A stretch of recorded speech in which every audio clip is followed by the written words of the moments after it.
אנחנו באים לשמוח איתכם, באים לחגוג איתכם, באים להחזיר לכם ביקור גומלין. אנחנו אתמול ציינו את יום האושפיזין של יעקב אבינו.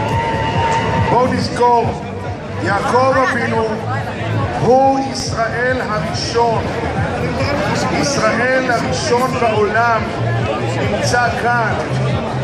מכאן כולנו ישראל. מכאן כולנו עם ישראל.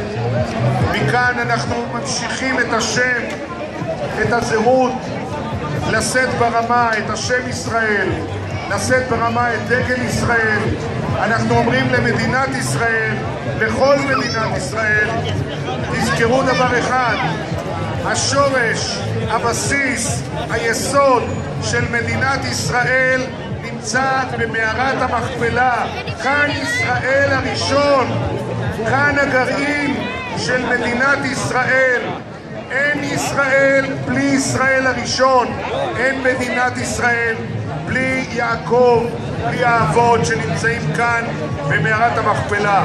זה המקום שמגבש, זה המקום שנותן לנו שייכות, זה המקום שנותן לנו זהות, זה המקום שמחבר אותנו אל האדמה, אל הארץ, אל המולדת.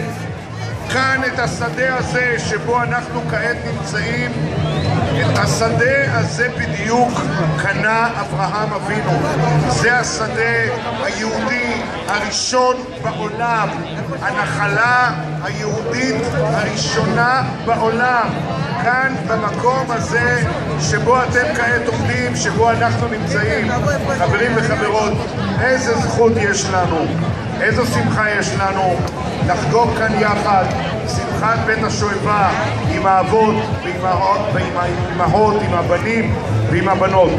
ואני רוצה לפנות מכאן לכל המאזינים והצופים שלנו שעדיין נמצאים בבתים ומסתכלים עלינו. חברים, עוד לא מאוחר, קחו את עצמכם ותגיעו לכאן, הכל עוד לפנינו, אנחנו ממשיכים הלאה.